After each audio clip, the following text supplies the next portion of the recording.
Good morning student. कल हमने question number first किया था मैथमेटिकल इंडक्शन का। आज हम क्वेश्चन नंबर थर्ड करेंगे। सेकंड आपको खुद से ट्राई करना है क्वेश्चन, बिल्कुल इजी क्वेश्चन है। जैसे स्टेप मैंने कल यूज किए थे उन्हीं स्टेप का यूज करते हुए आपने सेकंड क्वेश्चन को सॉल्व करना है। अब हम क्वेश्चन नंबर थर्ड करेंगे। हमें क्या गिवन है, 1 + 1 upon 1 + 2, 1 upon 1 + 2 + 3 plus up to so on 1 upon 1 + 2 + 3 up to so on N is equals to 2n + 1। इसको हमें कैसे प्रूव करना है? By using mathematical induction prove करना है। For all n belongs to natural number. अब अगर हम इस क्वेश्चन को देखें तो इसमें कैसे रिलेशन बन रहा है? 1 upon 1, 1 upon 1 is similar as 1, then 1 upon 1 + 2। Second term पे पहुंच रहे हैं तो क्या हो रहा है? एक टर्म इंक्रीज कर रही है। कितने से इंक्रीज की? 1 से इंक्रीज की। 1 + 2। थर्ड टर्म पे पहुंचे, ये कौन सी टर्म है? First term, second term, third term, next कौन सी टर्म आएगी? Fourth term. अगर फोर्थ टर्म लिखनी हो तो क्या आएगा? 1 अपॉन 1 + 2 + 3 + 4। ये आ गई हमारे पास फोर्थ टर्म। इसी तरह अगर हमें फिफ्थ टर्म लिखनी हो तो क्या आएगी? 1 अपॉन 1 + 2 + 3 + 4 अपॉन 5। ये है हमारे पास फिफ्थ टर्म। ये मैंने इसलिए बताया first term, second term, third term, fourth term, fifth term, ताकि आप रिलेशन फाइंड आउट कर सको कि फर्स्ट का सेकंड के साथ कैसा रिलेशन बन रहा है, सेकंड का थर्ड के साथ कैसा रिलेशन है, नेक्स्ट कैसा रिलेशन आएगा, देन नेक्स्ट कैसा रिलेशन होगा। तो हमने क्या यहाँ पे एग्जीक्यूट किया, क्या समझ में आया कि 1 के डिनोमिनेटर में क्या आ रहा है? 1। नेक्स्ट वाले में क्या आ रहा है? 2 टर्म्स आ रही है, 1 + 2। थर्ड वाले में कितने टर्म्स आएंगे? डिनोमिनेटर में 3 टर्म्स। कौन कौन सी? 1 + 2 + 3। नेक्स्ट वाला टर्म फोर्थ टर्म है। फोर्थ टर्म में डिनोमिनेटर में कितनी टर्म्स होंगी? 4 टर्म्स। 1 + 2 + 3 + 4। फिफ्थ टर्म है तो फिफ्थ टर्म में डिनोमिनेटर में कितने टर्म्स आएंगे? 5 टर्म्स। 1 + 2 + 3 + 4 + 5 टर्म्स। ये क्लियर हो गया? होप सो ये अब आपको क्लियर है कि इसमें रिलेशन क्या बन रहा है। अब हम इसे मैथमेटिकल इंडक्शन से प्रूव करना है। मैथमेटिकल इंडक्शन से प्रूव करने के लिए हमारे पास कितने स्टेप है? Step 3 steps. Step 1, step 2 and step 3। पहले तो सबसे पहले क्या मानेंगे? लेट P ऑफ n, जो टर्म हमें दिया सभी हम क्या मान लेंगे? Let P of n is equals to 1 upon 1 + 2 plus 1 upon 1 + 2 + 3 plus 1 upon 1 + 2 + 3 + 4 plus so on 1 + 2 + 3 up to so on plus n is equals to 2n upon n plus 1। अब step 1 में क्या करना है? Step 1, to prove P of n is true for n is equals to 1। n is equals to 1 का मतलब क्या है? First term.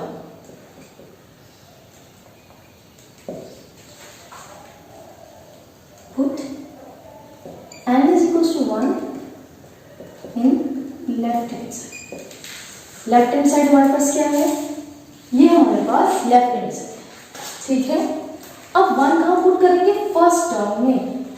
Left hand side, for left hand side P of 1 is equals to 1। For right hand side P of 1। अब right hand side में n की value क्या है? Right hand side हमारी ये है, this is our right hand side. Right hand side में क्या सब्स्टिट्यूट करेंगे? 2 to n + 1। P of 1 का मतलब है P की डिपेंडेंस किसके ऊपर है? n के ऊपर है। तो n की वैल्यू यहाँ पे क्या हो गई? 1 हो गई, तो यहाँ पर हम क्या वैल्यू पुट कर देंगे 1, 2 into 1 upon 1 plus 1, 2 into 2 2, 1 plus 1 2, so to cancel out answer कितना है 1. This implies left hand side is equal to right hand side, therefore result is true for n is equal to 1. Clear? हमने first step prove कर लिया for n is equal to 1. अब किस पे जाएंगे? Step 2 के.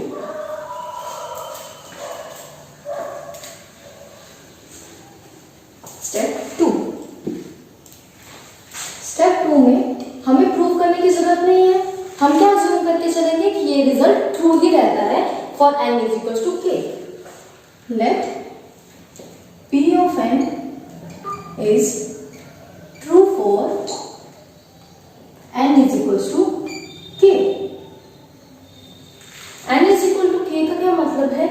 जितनी यहाँ पे जितने टर्म्स हैं, जहां पे भी आपको n दिख रहा है लेफ्ट हैंड साइड में, वहां पे आपने क्या सब्स्टिट्यूट करना है? k. 1 1 1 plus 2 plus 1 upon 1 plus 2 plus 3 up to so on 1 upon 1 plus 2 plus 3 plus 4 up to so on plus n is equals to n की जगह क्या सब्स्टिट्यूट करना है? k. 2k upon k plus 1. ये clear है कि मैंने कैसे लिखा? For n is equal to k के लिए हमने क्या करना है? जहां जहां पे हमें n दिख रहा है वहां पे हमने क्या सब्स्टिट्यूट कर देना है? k. स्टेप 1 और स्टेप 2 में बस यही डिफरेंस है कि स्टेप 1 में हम फर्स्ट टर्म उठाते हैं और स्टेप 2 में हम सारे के सारे टर्म उठाएंगे और जहां पे n है वहां पे हम क्या सब्स्टिट्यूट कर देंगे? k. इसको हमें प्रूव करने की जरूरत नहीं है, इसको हमने एज इट इज ही लिखना है, बस क्या करना है? n की जगह k को सब्स्टिट्यूट करना है. अब स्टेप थर्ड में क्या होगा? Step third, let to prove P of n is true for n is equals to k plus 1. अब क्या करना है? अब हमें प्रूव करना है कि जो रिजल्ट है P of n है left hand side is equal to right hand side होनी चाहिए जब n की वैल्यू कितनी हो जाए? k plus 1. अब जहां जहां पे हमें n दिख रहा है वहां पे हमें क्या सब्स्टिट्यूट करना है? k plus 1. अब इस इक्वेशन में नाम दे देती हूँ, इसका नाम क्या है? फर्स्ट. इक्वेशन 1 में, equation 1 p of k plus 1 p of k plus 1 is equals to 1 1 plus 2 1 upon 1 plus 3 1 plus 2 plus 3 plus up to so on 1 upon 1 plus 2 plus 3 up to so on k plus 1 is equals to 2 k plus 1 upon k plus 1 plus 1. Clear? अब हमने क्या किया? किसकी जगह put कर दिया? यहाँ पे 2k 2 n की जगह क्या आएगा? k plus 1. n की जगह k plus 1 plus 1 plus 1. ठीक है? अगर मैं इसको और सॉल्व करूं राइट हैंड साइड को, तो हमारे पास राइट हैंड साइड क्या बनेगी? 2k plus 2 divided by k plus 2. इसका मतलब क्या हुआ कि हमें लेफ्ट हैंड साइड को किसके इक्वल प्रूव करना है? 2k plus 2 upon k plus 2. कल भी बताया था कि स्टेप 2 को हमने कहाँ पे यूज करना है? स्टेप 3 के अंदर, ताकि हम इसको सॉल्व कर सकें. अब मैं इसको रख कर दूं.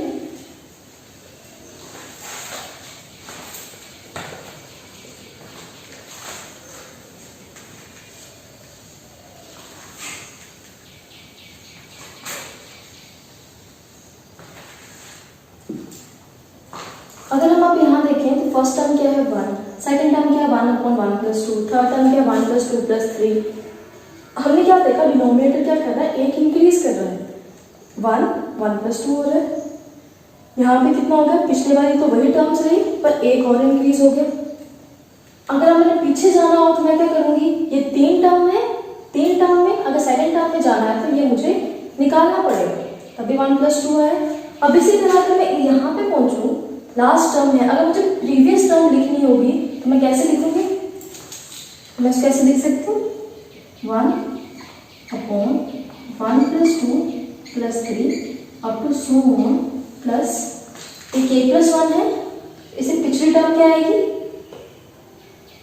k + 1 टर्म है, मान लिया हमारे पास क्या है 1 + 2 + 3 + 4 + 5। इससे प्रीवियस टर्म क्या आएगी, इस 5 को हटा के क्या बचा 1 + 2 + 3 + 4। तो यह हमें कैसे पता चली कौन सी टर्म आई, एक तो हमने क्या किया, लास्ट वाले टर्म को एलिमिनेट कर दिया, लास्ट वाले टर्म को एलिमिनेट किया और इससे प्रीवियस टर्म को कैसे कैलकुलेट होगी, इसमें से 1 को माइनस कर दिया तो हमारे पास प्रीवियस टर्म आ गई कि कौन सी वाली टर्म है। ये क्लियर हो रहा है कि नहीं हुआ, ये क्लियर है शायद हमें। अब ये क्या है, ये 5 है, 5 से प्रीवियस टर्म क्या आएगी 4, क्योंकि एक का ही इंक्रीज कर रहे हैं, 5 को हटा देना और एक नंबर क्या कर देना है, डिक्रीज कर देना है, 1 + 2 + 3 + 4। अगर हम 5 को हटा देंगे जो हमारे पास पीछे टर्म बची वो क्या है 1 + 2 + 3 + 4, वो हमारे पास प्रीवियस टर्म है। पर अब यहाँ पे क्या है k + 1 है, अब हमें पिछली टर्म लिखनी है तो k + 1 तो आएगा नहीं, तो k + 1, अब इसकी नेक्स्ट वाली टर्म क्या आएगी, k + 1 में से एक माइनस करना पड़ेगा तभी हमारे पास एक टर्म बनेगी, k + 1 में से एक माइनस करेंगे तो हमारे पास क्या आएगा k, तो यहाँ पे कौन सी टर्म आएगी k, इससे पीछे वाली टर्म क्या है k, 1 + 2 + 3, k + 1 के पीछे वाली टर्म क्या होगी k, 4 के नेक्स्ट वाली टर्म क्या है 5, 4 + 1 5। इसी तरह k से नेक्स्ट वाली टर्म क्या आएगी k + 1, ये क्लियर है। और ये जो प्रीवियस टर्म है, ये जो जितनी टर्म है ये सारी की सारी हमारे पास प्रीवियस टर्म है, ये क्लियर। अब क्या करना है, इसको प्रूव करना है। मैं लेफ्ट हैंड साइड ले लूं, लेफ्ट हैंड साइड हमारे पास क्या है 1 + 1 + 2 plus 1/1 + 2 + 3 plus 1/1 + 2 + 3 up to so on k plus 1/1 + 2 + 3 up to so on plus k + 1। अब सेकेंड स्टेप में हमारे पास पता है, सेकेंड स्टेप में हमने क्या किया था, जहां जहां पे भी हमें n दिख रहा था वहां पे हमने k सब्स्टिट्यूट किया था, ये सारे टर्म इंक्लूडेड यहाँ पे अगर k आए हमें उसकी वैल्यू पता है क्या होगी 2k k + 1। इसकी जगह मैं क्या कर लूंगी, यूजिंग स्टेप 2, यूजिंग स्टेप 2 सारे टर्म की जगह मैं क्या लिख दूंगी अब 2k k + 1 plus 1/1 + 2 + 3 up to so on k + 1।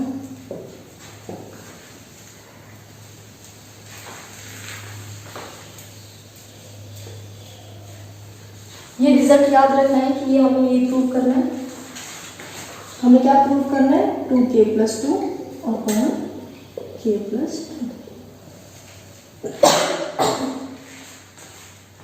ये तो हमें k + 1 की फॉर्म में मिल रहा है, पर ये क्या है 1/, डिनोमिनेटर में कुछ टर्म है, डिनोमिनेटर में कैसे टर्म है sum of k + 1 natural number, 1 + 2 + 3 + 4 ये कल ही किया था हमने कि अगर हमारे पास ये कैसे टर्म्स है नेचुरल नंबर्स है, और नेचुरल नंबर कहाँ से शुरू हो रहे हैं 1 से शुरू हो रहे हैं, 1 + 2 + 3 up to so on k + 1। तो हमें पता है sum of n natural number, sum of n natural number is equals to n + 1/2। Here n is equals to k + 1। अगर यहाँ पे देखा जाए तो हमारे पास n क्या है, ये जो फॉर्मूला है किसके लिए है 1 + 2 + 3 up to so on plus n के लिए। अगर यहाँ n की जगह k + 1 हो, 1 + 2 + 3 + so on plus k + 1 हो, तो ये फॉर्मूला कैसा हो जाएगा, तो ये फॉर्मूला कैसे चेंज हो जाएगा, n की जगह k + 1 + 1 + 1 by कितना आंसर आया, k+1 k+2 बाई 2। ये क्लियर है। ये जो नीचे वाली टर्म है, डिनोमिनेटर में जो टर्म है, इसका आंसर किसके इक्वल आया, k+1 k+2 डिवाइडेड बाई 2। अब मैं यहाँ पे डिनोमिनेटर के प्लेस पे k+1 k+2 डिवाइडेड बाई 2 लिख सकती हूँ। ये रफ वर्क साइड में करना है। This implies 2k upon k+1 is plus 1 upon k+1 k+2 divided by 2। 1 है, इसके डिनोमिनेटर में कुछ है, नेक्स्ट फर्दर इसके डिनोमिनेटर में भी कुछ है, तो ये कहाँ चल जाएगा, 2 ऊपर।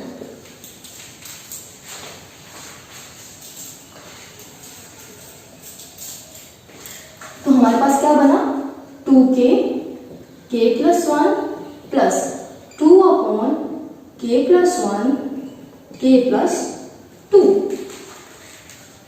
अब अगर देखा जाए ये एक टर्म है, ये सेकंड टर्म है, इन दोनों में क्या हो रहा है, प्लस है, ऑपरेशन कौन सा लग रहा है, प्लस का।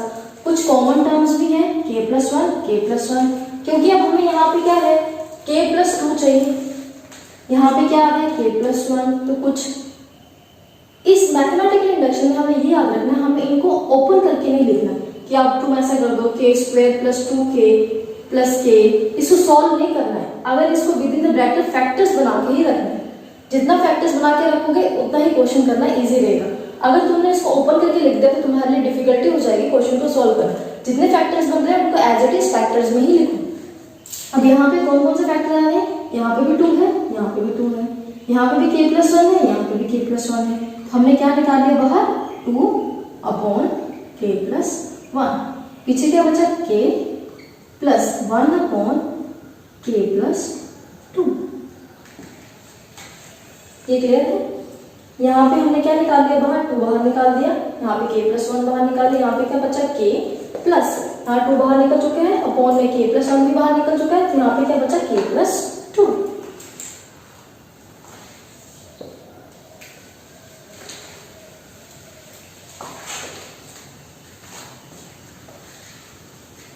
हमारे पास रिजल्ट क्या है, 2k+1 एलसीएम लिया, ये क्या आ जाएगा, k+2 k+2 प्लस 1,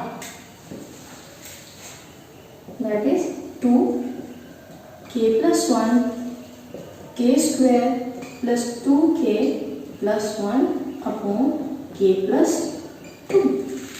अब यहाँ फैक्टराइजेशन मेथड, मल्टीप्लिकेशन करने से हमारे पास क्या आना चाहिए, 1 मिलना चाहिए, और एडिशन करने पर हमारे पास क्या आना चाहिए, 2 आना चाहिए। तो 1 + 1 2 देता है, 1 × 1 1 देता है। हम क्या कर लेंगे, 2k+1 k² plus k + k plus 1 upon k+2। This implies 2 upon k+1 k²। अब यहाँ पे भी k + k लिख सकते हैं, ये k + k लिखा, 2 को लिख सकते हैं k + k 2k, कितने k है, 2k। सिमिलर है।